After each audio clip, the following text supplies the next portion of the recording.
নবাবের শহর মুর্শিদাবাদ। এই শহরের বুক চিরে বয়ে গেছে ভাগীরথী নদী।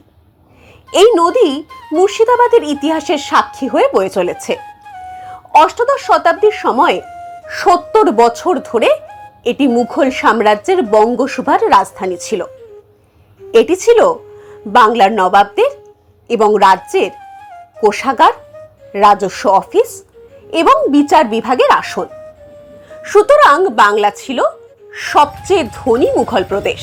বহু ঘাত প্রতিঘাত, বিশ্বাসঘাতকতা, সংগ্রাম, লড়াই এবং তা নিয়ে নানা মতামত, ব্যাখ্যা, বিশ্বাস সব মিলিয়ে মুর্শিদাবাদের ইতিহাস বেশ সমৃদ্ধ ও বিতর্কিত।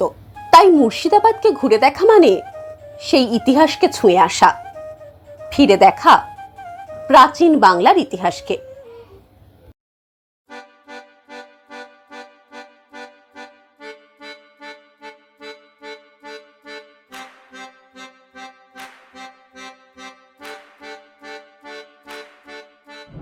অনেকদিন বাদে আমরা আবার বেরিয়ে পড়েছি রোড ট্রিপে। রোড ট্রিপের একটা আলাদা মজা রয়েছে, যেখানে ইচ্ছা যখন ইচ্ছা থামা যায়, নিজের ইচ্ছা মতন চলা যায়। তো এবারে আমাদের গন্তব্য মুর্শিদাবাদ, আমাদের উত্তরপাড়া থেকে মোটামুটি 230 কিলোমিটার পথ। সেই সকালে বাড়ি থেকে রওনা দিয়েছি। খুব খিদেও পেয়েছে, তাই কৃষ্ণনগরে ব্রেকফাস্ট করার সিদ্ধান্ত নিলাম। আমরা সকাল সকাল বাড়ি থেকে বেরিয়েছিলাম, আর বেরিয়ে এখন আমরা এসে গেছি কৃষ্ণনগর। কৃষ্ণনগরে আমরা খুব নাম শুনেছি মাদার সাটের, আর ওখানেই আমরা চলে এসেছি ব্রেকফাস্ট করতে। ব্রেকফাস্ট অর্ডার দিয়ে এখন আমরা বসে আছি খাবার আসার অপেক্ষায়।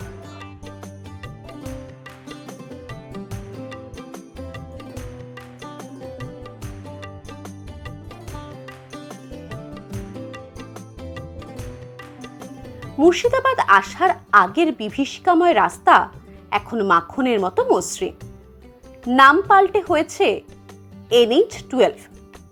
সেই সুন্দর রাস্তা ধরে মাত্র 4 ঘন্টা সময়ে আমরা এসে পৌঁছলাম নবাবের শহর মুর্শিদাবাদ। অবশ্য ট্রেনে আসতে চাইলে কলকাতা থেকে ট্রেনে সহজেই কম খরচে আসতে পারেন মুর্শিদাবাদ। আমরা এসে পৌঁছে গেছি মুর্শিদাবাদ, আর মুর্শিদাবাদে আজকে আমরা থাকবো হোটেল প্যালেস ভিউতে। আসুন ভেতরে যাওয়া যাক।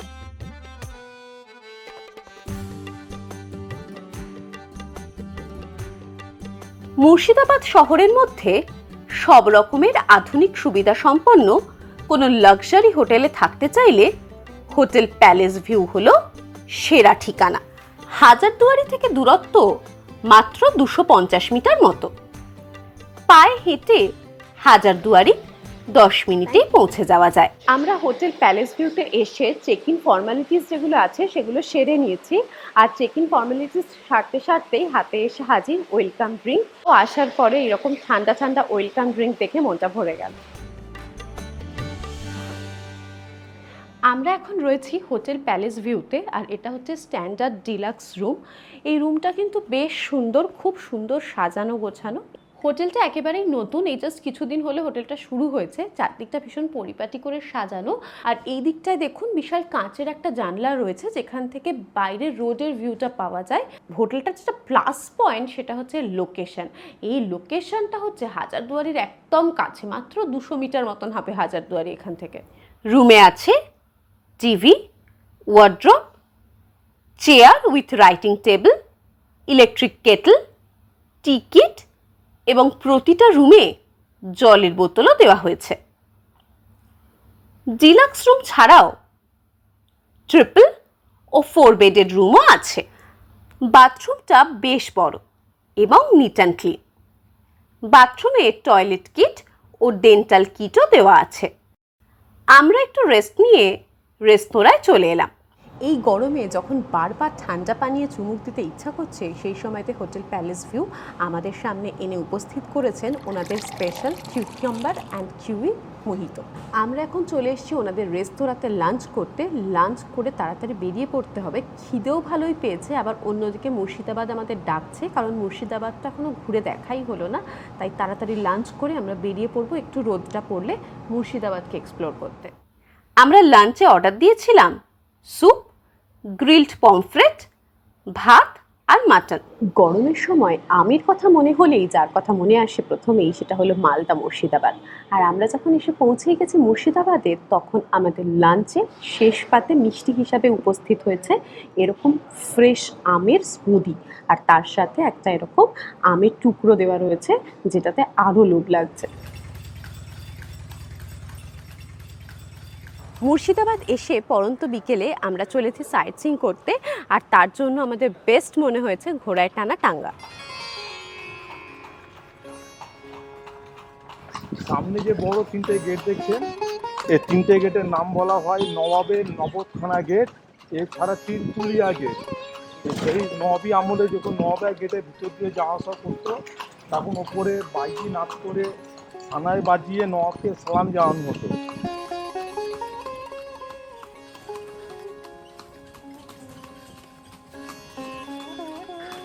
একদম প্রথমেই আজকে আমরা পৌঁছে গেছি কাঠগোলা বাগান বাড়ির সামনে। এই হলো এন্ট্রি, এখান দিয়ে আমরা ভেতরে ঢুকবো।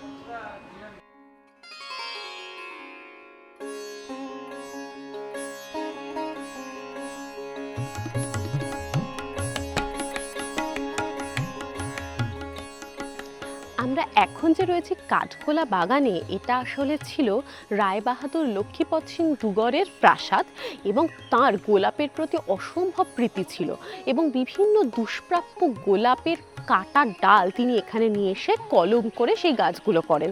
তার ফলে বিভিন্ন দুষ্প্রাপ্য গোলাপ যখন এই প্রাসাদের চারপাশে ফোটে, দেখতে ভীষণ সুন্দর লাগে, এবং সকলের মুখে তার গোলাপ প্রীতির জন্য এই জায়গার নাম হয়ে যায় কাঠগোলা। এই কাঠগোলার আসল নাম কিন্তু ছিল ছত্রবাগ।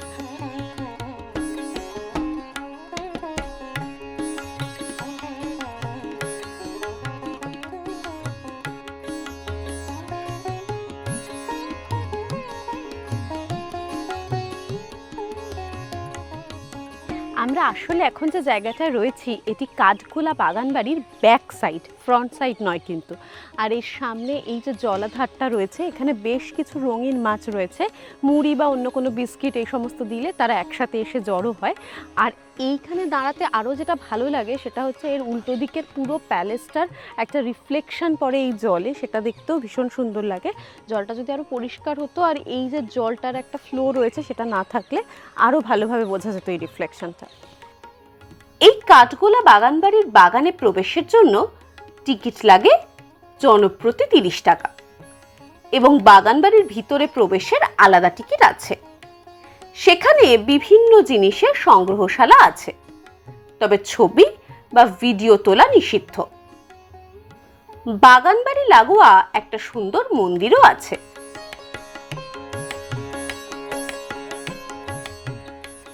এখানে একটি সুন্দর বাউরি আছে। তখনকার সময় মহিলারা এখানে স্নান করতেন।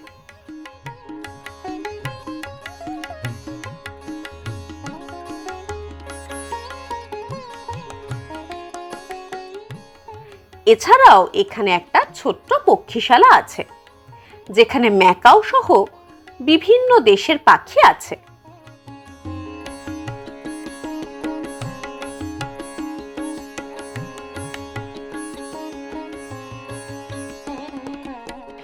দিনের আলো যখন নিভু নিভু, একেবারে দিনের শেষ সময়ে আমরা এসে পৌঁছেছি জগৎ শেঠের বাড়িতে। এটা অবশ্য জগৎ শেঠের দ্বিতীয় বাড়ি। আর জগৎ শেঠ সে যুগের একজন গ্রেট ব্যাংকার ছিলেন। তার মিন্ট ছিল নিজস্ব, সেখানের যে সোনার উপর মুদ্রা সেগুলো আলাদা করে সংগ্রহ করে রাখা রয়েছে। তাছাড়া সোনার উপর কাজ করা শাড়ি, দামি দামি জিনিসপত্র, সেগুলো সমস্ত মিউজিয়ামে সংগ্রহ করে রাখা রয়েছে, তবে ভেতরে ছবি তোলা যায় না।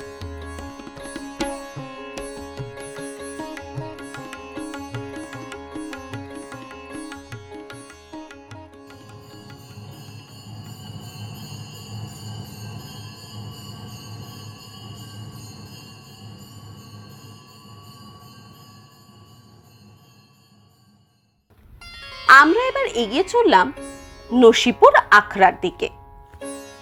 1770 খ্রিস্টাব্দে দেবী সিং এই ধর্মীয় সমাবেশ স্থল প্রতিষ্ঠা করেন। এখানে সদস্যরা চিরকাল ব্যাচেলর থাকার প্রতিজ্ঞা করেন। মূল স্ট্রাকচারটির উপরের অংশে পলাশীর যুদ্ধের বর্ণনা অঙ্কিত রয়েছে। এখানে মূল মন্দিরটি লক্ষণ দাস মহারাজ প্রতিষ্ঠা করেন। এখানে অন্যান্য আকর্ষণগুলোর মধ্যে উল্লেখ্য পুরনো দিনের বাসনপত্র, পুরনো অস্টিন গাড়ি আর রূপোর পাত দিয়ে বানানো রথ।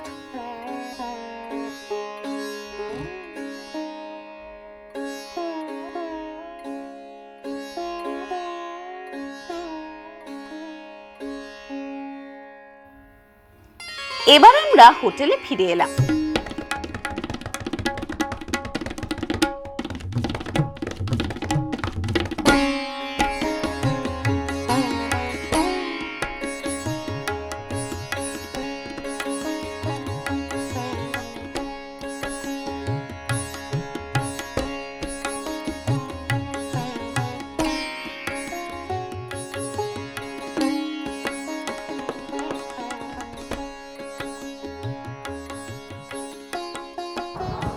আমি যে জায়গাটায় দাঁড়িয়ে আছি, ভিউটা দেখুন আমার পিছনেই দেখা যাচ্ছে হাজারদুয়ারি। রাতের অন্ধকারে হাজারদুয়ারিতে আলো জ্বলে উঠেছে। Hotel palace view. কেন এই নামটা নিশ্চয়ই বুঝতেই পারছেন। এখান থেকে ভিউটা এত সুন্দর আর একদম কাছেই হাজারদুয়ারি। এই জন্যই এই হোটেলটা আমাদের প্রথম পছন্দ হয়েছিল।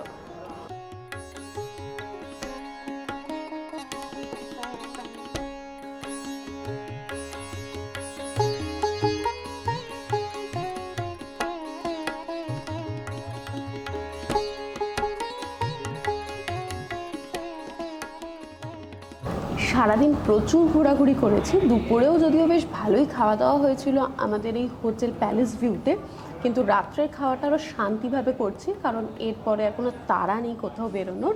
আর আমরা আমাদের পছন্দ মতন ডিনার নিয়েছি। অভিব্রত নিয়েছে ভাত চিকেন কারি, আর আমি একটুখানি শরীরের অসুবিধা থাকার জন্য ওনাদের রিকোয়েস্ট করেছিলাম। ওনারা এরকম বয়েলড সতেড ভেজিস দিয়েছেন। তো এইসব দিয়ে এখন আমরা ডিনার করব। একটু দেরি হয়ে গেছে ডিনার করতে। ডিনার করে তারপর রুমের দিকে এগো।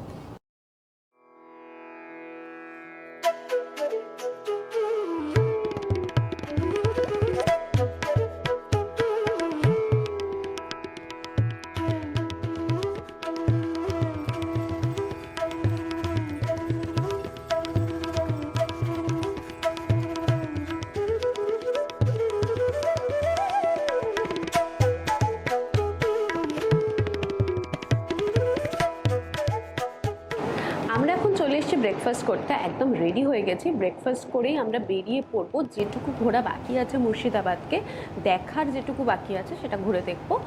কিন্তু একটা কথা বলি, এখানে ব্রেকফাস্টটা কমপ্লিমেন্টারি। রুম বুকের সঙ্গেই ব্রেকফাস্টটা অ্যাড থাকে। তো আগের দিন আমরা ব্রেকফাস্ট করার সুযোগ পাইনি, সময়টা ম্যাচ করেনি। আজকে আমরা বেশ জমিয়ে ব্রেকফাস্ট করতে বসেছি। ব্রেকফাস্ট করে তারপর বেরিয়ে পড়বো। আমরা একটা গাড়ি নিয়ে এগিয়ে চললাম। আমরা এখন রয়েছে নিমকহারাম দরজার সামনে। এর পিছনে এইটা দেখতে পাচ্ছেন, এটা হচ্ছে মির্জাফরের বাড়ি। এর ভেতরে প্রবেশ করা অ্যাকচুয়ালি নিষিদ্ধ। মির্জাফর যেহেতু বিশ্বাসঘাতকতা করেছিলেন, তার জন্যই এই দরজাটা এরকমভাবে পরিচিত, নিমকহারাম দরজা। এরপর আমরা এগিয়ে চললাম নসিপুর রাজবাড়ি দেখতে।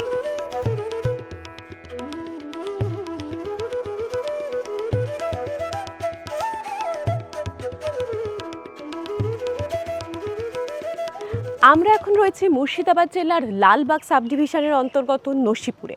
আর এই যে এটা দেখতে পাচ্ছেন, এটা হচ্ছে নসিপুর রাজবাড়ি। পুরনো যে রাজবাড়ি সেটা এখান থেকে আর একটু দূরেই রয়েছে। সেটি দেবী সিংহ নির্মাণ করেছিলেন, আর এটি নির্মাণ করেন রাজা কীর্তিচন্দ্র সিংহ বাহাদুর। দেবী সিংহ ব্রিটিশ রাজত্বকালে কর আদায়কারী হিসেবেই পরিচিত ছিলেন, এবং যারা কর দিতে পারতেন না, ব্যর্থ হতেন, তাদের প্রতি তিনি বেশ কঠোর ছিলেন বলেই শুনে থাকি আমরা। সকাল সকাল পৌঁছে যাওয়ার জন্য নসিপুর রাজবাড়ি তখন ওপেন হয়নি, তাই আমরা জিয়াগঞ্জের দিকে এগিয়ে চললাম। পথে দেখে নিলাম মুর্শিদাবাদ ডিস্ট্রিক্ট মিউজিয়াম, কিন্তু আজ রবিবার বলে তা বন্ধ। এরপর দেবীপুর ফেরিঘাট যাওয়ার পথে দেখে নিলাম বিখ্যাত সঙ্গীত শিল্পী অরিজিৎ সিং এর বাড়ি। আমরা এখন এসে পৌঁছেছি দেবীপুর ঘাটে। এই যে দেখতেই পাচ্ছেন পিছনে লেখাও রয়েছে, এটা হচ্ছে পূর্ব দিক। আর আমরা এখন যাব পশ্চিম দিকে আজিমগঞ্জে। আমরা যাব ওখানে মানে বড়নগরে রানী ভবানীর মন্দির দেখতে। ওই যে ওইখানে দাঁড়িয়ে আছে আমাদের ভটভটি নৌকা, আর সামনে বয়ে গেছে ভাগীরথী নদী। এই ভাগীরথী নদী পেরিয়েই আমরা ওপারে যাব।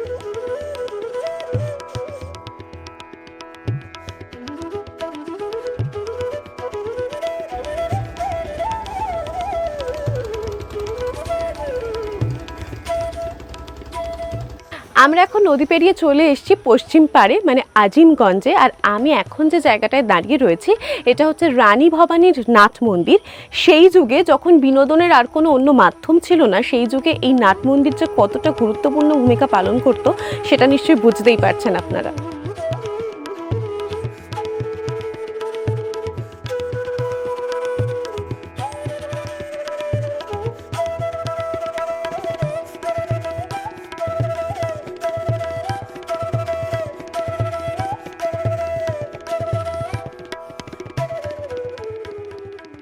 নাটোরের রানী ভবানী নির্মিত চার বাংলা মন্দিরগুলো ঘুরে দেখছি আমরা। এই প্রত্যেকটি মন্দিরই দোচালা বা একচালা বিশিষ্ট এবং এর গায়ে দেখুন টেরাকোটার কাজটা অসাধারণ।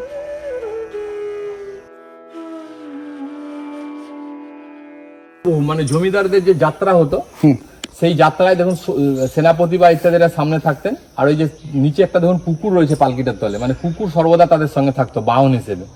এইভাবে মা দুর্গা ওই গণেশ পর্যন্ত পুরোটাই মা দুর্গা।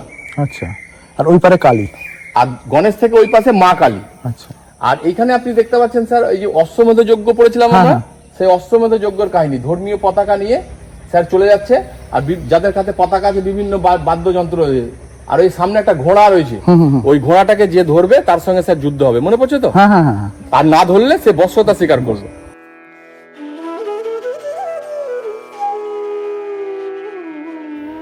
পাশেই আছে বড়নগরের সবচেয়ে উঁচু মন্দির ভবানীশ্বর মন্দির।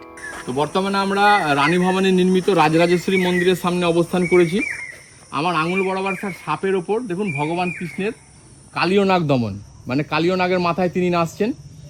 তার পাশে দেখুন দুটো মূর্তি রয়েছে আধভাঙা অবস্থায়, রাধা কৃষ্ণ।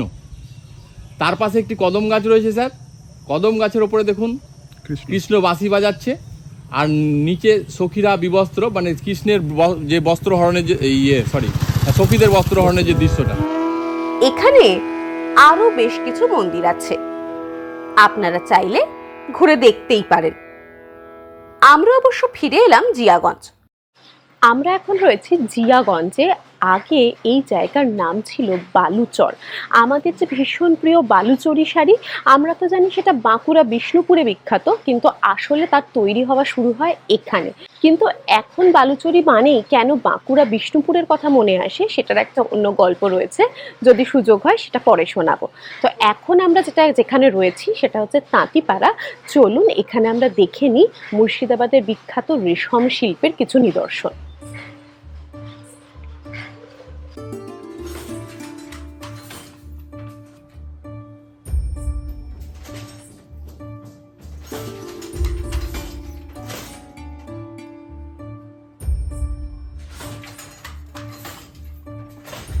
মুর্শিদাবাদ বিখ্যাত তার সিল্কের জন্য, আর এই যে রেশম শিল্প, সেই যে সিল্কের যে ড্রেস মেটেরিয়ালস, শাড়ি যাই বলুন না কেন, তার সুতো আমার হাতে, এটা হচ্ছে একদম র সিল্ক, মানে সবে এই সুতোটা পাওয়া গেছে। আর এইটা হচ্ছে বয়েল করার পর রং করার, ডাই করার আগে, আর এটা দেখতেই পাচ্ছেন ডাই করা, কালার করা। আর এই সেই গুটি পোকা যেখান থেকে প্রথম সুতোটা বের করা হয় এবং তারপরে র সিল্কের সুতো এই রকম হয়।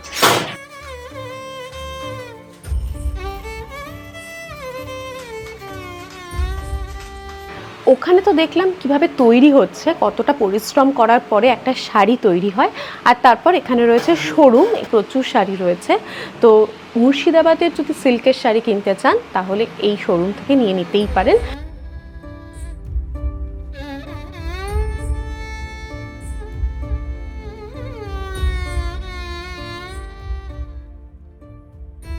শাড়ি কিনে আমরা জিয়াগঞ্জের নৌকা ঘাটে এসে পৌঁছলাম। আমরা এখন রয়েছে জিয়াগঞ্জের সদরঘাটে, আর আমরা এখন নদী পেরিয়ে ওদিকটায় যাব, মানে আজিমগঞ্জে। আর এই যে ঘাট, এখান থেকে কিন্তু 4 চাকার গাড়িও পারাপার করে।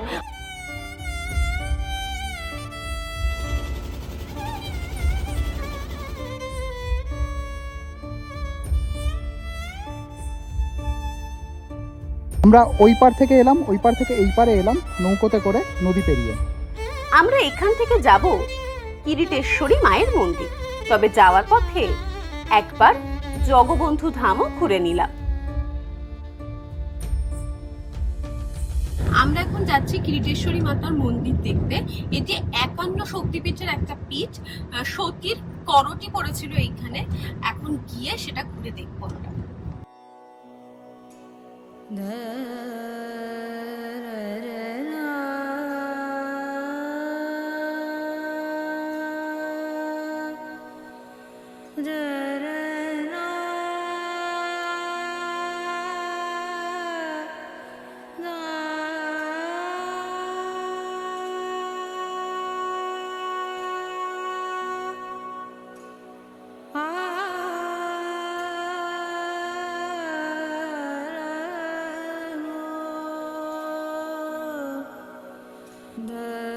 আমরা এবার খোশবাগের দিকে এগিয়ে চললাম।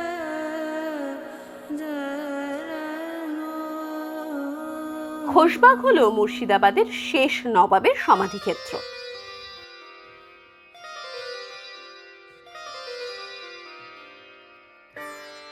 হ্যাঁ, এই যে স্যার কালো রঙের পাথর দেওয়া রয়েছে, এটা শহীদের মা মানে সিরাজদৌল্লার মা আমিনা বেগম।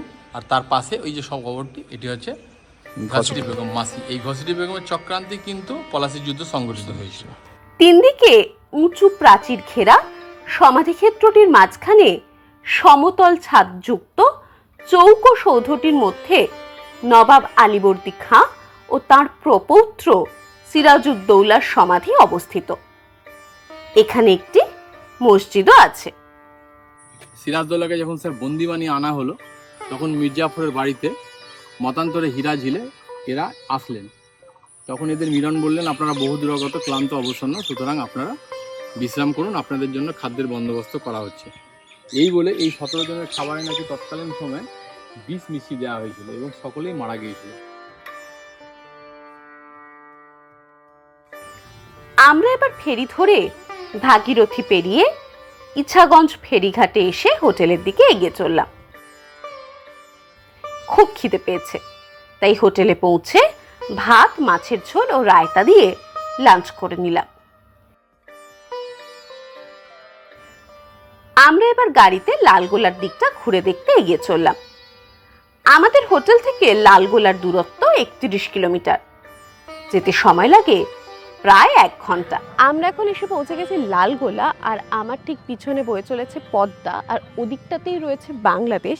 মাঝে মাঝে পদ্মার সেই বিখ্যাত ইলিশ উঠে আসে জেলে ভাইদের জালে, তো সেইটার জন্য আরেকটু আগে আগে আসতে হতো। একটু দেরি হয়ে গেছে, ওই 4টের মধ্যে যদি আসা যায়, 2 থেকে 4টে এরকম সময়টায়, তাহলে মাঝে মাঝে সেই ইলিশও দেখতে পেতে পারেন।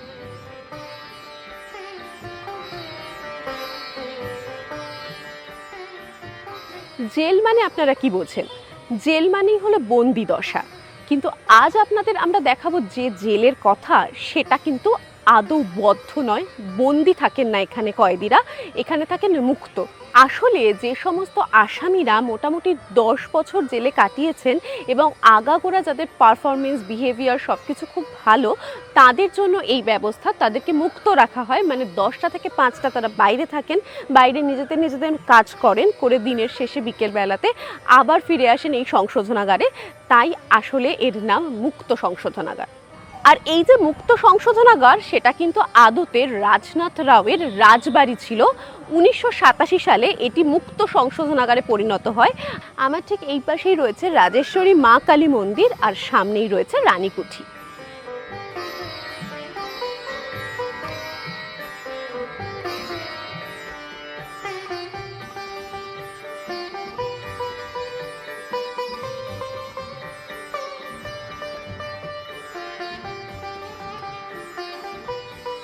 সাহিত্যিক বঙ্কিমচন্দ্র চট্টোপাধ্যায় যখন ডিস্ট্রিক্ট জাজ হয়ে মুর্শিদাবাদে আসেন, তখন এখানেই বসে তিনি আনন্দমঠ উপন্যাস রচনা করেন।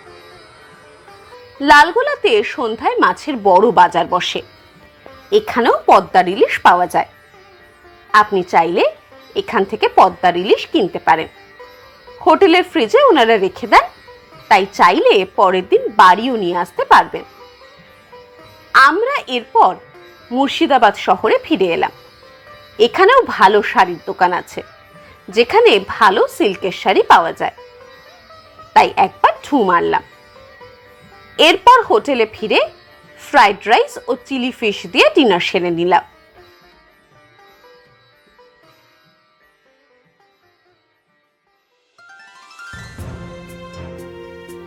ব্রেকফাস্ট করে আমরা বেরিয়ে পড়লাম। সময়টা অষ্টাদশ শতক। সেই সময়তে মুঘল সম্রাটরা বেশ ভালোই বুঝতে পারছিলেন বাংলার উপর তাদের আধিপত্য ধীরে ধীরে কমে আসছে। সেই সময় মুঘল সম্রাট ফারুক শিয়ার বাংলা সুবার প্রধানমন্ত্রী মুর্শিদ কুলি খাঁকে তাঁর সাম্রাজ্যের অধীনে একটি রাজতন্ত্র গড়ে তোলার পরামর্শ দেন এবং সেই কথা মতন ভাগীরথীর পূর্ব তীরে মুর্শিদ কুলি খান তৈরি করেন নতুন একটি শহর এবং তার নামানুসারে এর নাম দেন মুকসুদাবাদ, যা বর্তমানে মুর্শিদাবাদ নামে পরিচিত। আমরা এখন এসে পৌঁছে গেছি হাজারদুয়ারি। হাজারদুয়ারি তো মুর্শিদাবাদের দর্শনীয় স্থানগুলোর মধ্যে অন্যতম। আর এখন যে জায়গাটায় দাঁড়িয়ে রয়েছে, পিছনেই রয়েছে টিকিট কাউন্টার। এখান থেকে প্রথমেই টিকিট সংগ্রহ করে নিতে হবে ভেতরে ঢোকার জন্য। আর এদিকে রয়েছে ক্লোক রুম, মালঘর। যদি কিছু জিনিসপত্র থাকে এখানে চাইলে রেখেও যেতে পারেন ভেতরে।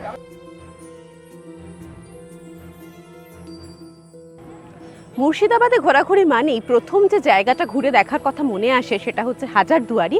আর আমরা এখন দাঁড়িয়ে রয়েছি হাজারদুয়ারি প্যালেসের সামনে। এই হাজারদুয়ারি কথাটির উৎপত্তি হচ্ছে হাজারটা দরজা সেখান থেকে, তার মধ্যে 900টা আসল দরজা আর 100টা নকল দরজা। কেন এরকমটা করা হয়েছিল তার পেছনে একটা কারণ রয়েছে। সেই সময়তে চোর ডাকাতদের ধন্দে ফেলার জন্য এই রকমটা করা হয় এবং এটি নির্মাণ করেন তৎকালীন বাংলা বিহার উড়িষ্যার নবাব নাজিম হুমায়ুন ঝা।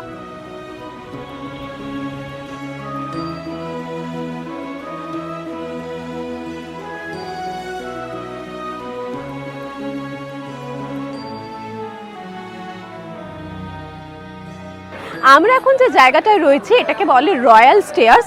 মোট 37টি সিঁড়ি ভেঙে প্রথম তলায় পৌঁছলে সেখান থেকেই নবাব তার দরবার চালাতেন। এখানে মোট 3টে ফ্লোর রয়েছে, গ্রাউন্ড ফ্লোর, ফার্স্ট ফ্লোর আর সেকেন্ড ফ্লোর। তার মধ্যে প্রথম দুটো তল দর্শকদের জন্য ওপেন, বাকি যে ওপরের তলাটা সেখানে যাওয়া যায় না। একদম নিচের যে তলাটা গ্রাউন্ড ফ্লোর, সেখানে রয়েছে অস্ত্র শস্ত্র সমস্ত সাজানো। পলাশির যুদ্ধের সময় যত অস্ত্র তলোয়ার ব্যবহার করা হয়েছিল, যেখান থেকে নবাব তার দরবার চালাতেন, সেটা এখন গ্যালারি হিসাবে দেখানো হয়েছে এখানে।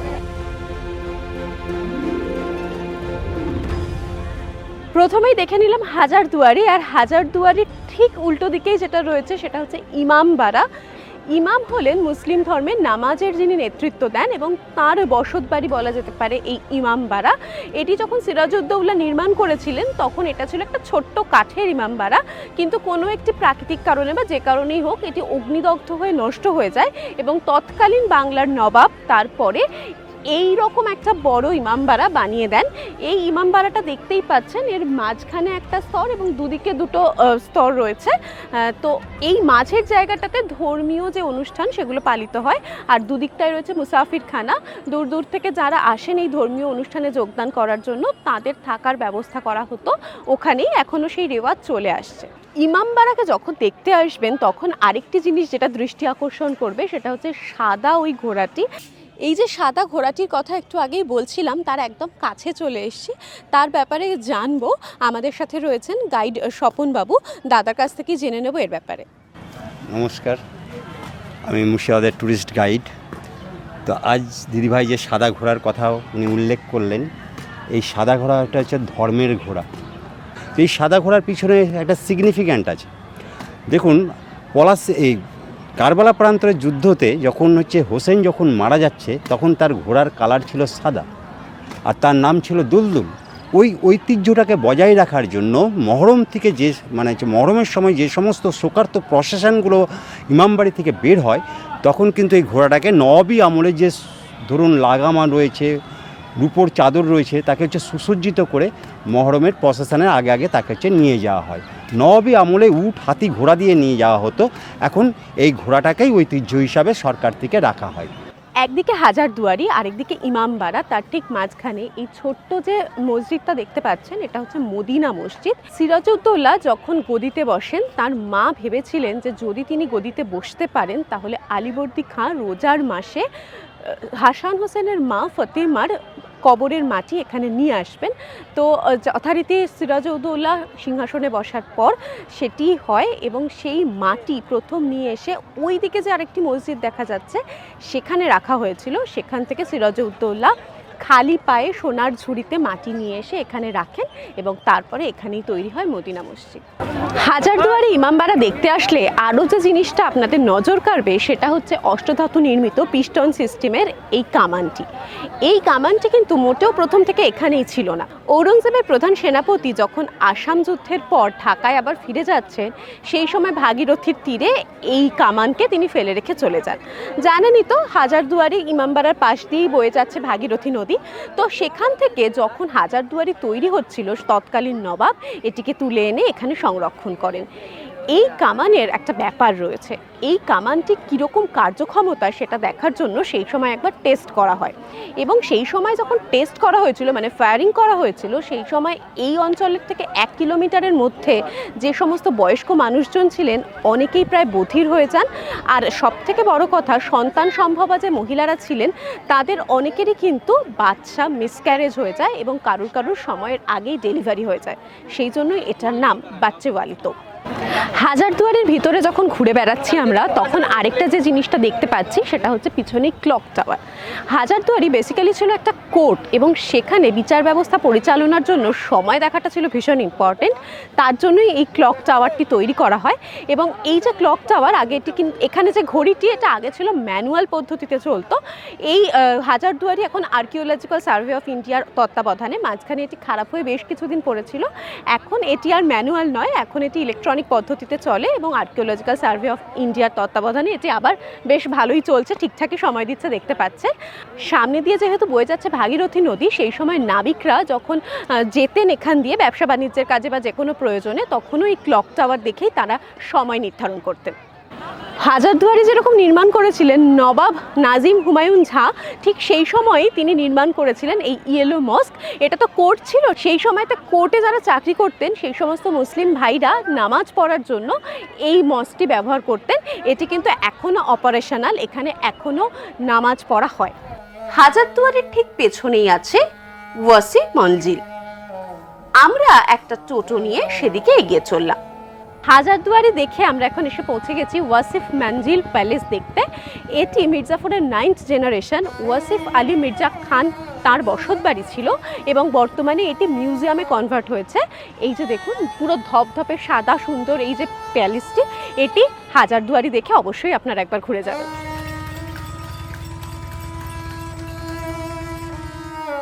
আমরা এবার গাড়ি নিয়ে এগিয়ে চললাম কাটরা মসজিদের দিকে। নবাব মুর্শিদ কুলি খাঁ যখন এই নতুন শহর মুর্শিদাবাদ তৈরি করেন, সেই সময় মানে 1723 থেকে 24 খ্রিস্টাব্দে নতুন শহরের জামে মসজিদ হিসাবে নির্মিত হয় এই মসজিদ, মানে কাটরা মসজিদ। কাটরা মানে মার্কেট, আর সেই সময়তে এর সামনে খুব বড় একটা সবজির মার্কেট বসতো, তাই এর নাম হয় কাটরা মসজিদ।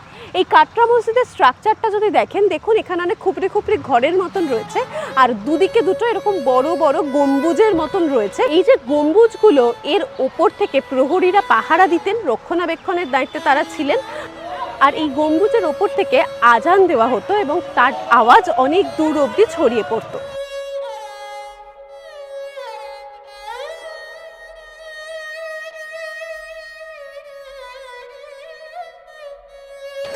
1725 খ্রিস্টাব্দে মুর্শিদ কুলি খাঁ মারা যান এবং তার কথা মতন তাকে এই যে কাটরা মসজিদের এন্ট্রেন্স, তার সেখানে সমাধিস্থ করা হয়।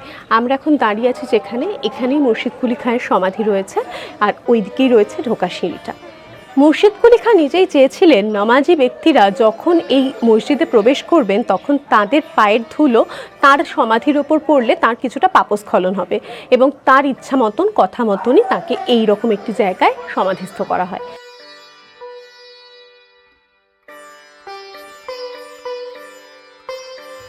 নবাব মুর্শিদ কুলি খাঁ এই কাটরা মসজিদ নির্মাণ করেন।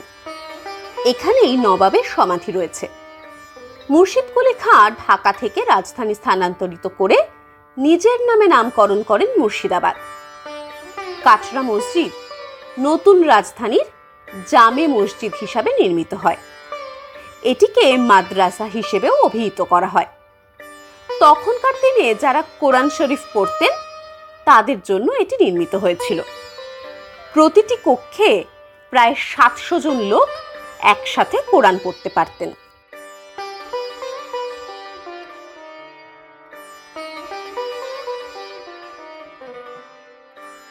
আমরা এখন এসে পৌঁছে গেছি আজিমুন্নেসা বেগমের সমাধিস্থলে।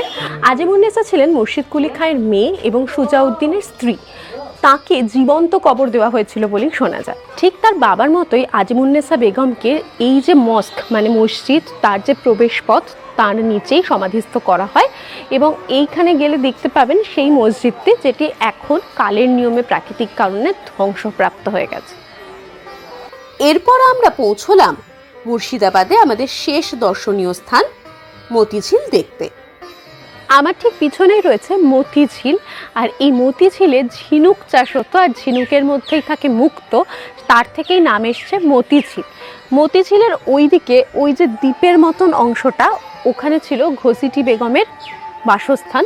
আর আমরা এখন যে জায়গাটায় বসে রয়েছি এটা হচ্ছে মতিঝিলের অপর প্রান্তে এবং এটা হচ্ছে শ্রী শ্রী রাধা মাধবের মন্দির। এই রাধা মাধবের মন্দির সম্বন্ধে বেশ কিছু কথা গল্প প্রচলিত রয়েছে। এবার মুর্শিদাবাদকে বিদায় জানিয়ে আমরা গাড়িতে বাড়ির উদ্দেশ্যে রওনা দিলাম। মুর্শিদাবাদের এত সমৃদ্ধ ইতিহাস যে এত কম সময়ে মুর্শিদাবাদকে জানা বোঝা সম্ভব নয়। তাই মুর্শিদাবাদকে জানতে হলে বহরমপুরে না থেকে মুর্শিদাবাদে ভালো জায়গায় স্টে করে ঘুরলে যাতায়াতের অকারণ সময়টা বেঁচে যায়। মুর্শিদাবাদকে ঘিরে যে ইতিহাস তা আমাদের ভাবায় যে স্বাধীনতা আসার আগের পথটা কতটা কঠিন ছিল, আমাদেরকে নাড়া দিয়ে যায়। ফিরে যেতে হয় অনেক অনেক বছর আগে। বাংলার ইতিহাসের সাথে অভিভাবকরা মানে আমরা আর তার সাথে সাথে পরবর্তী প্রজন্মর সামান্য কিছু জ্ঞান থাকাটা জরুরি। বাংলার পুরনো ইতিহাস না জানলে বর্তমানকে জানা বোধহয় সম্ভব নয়।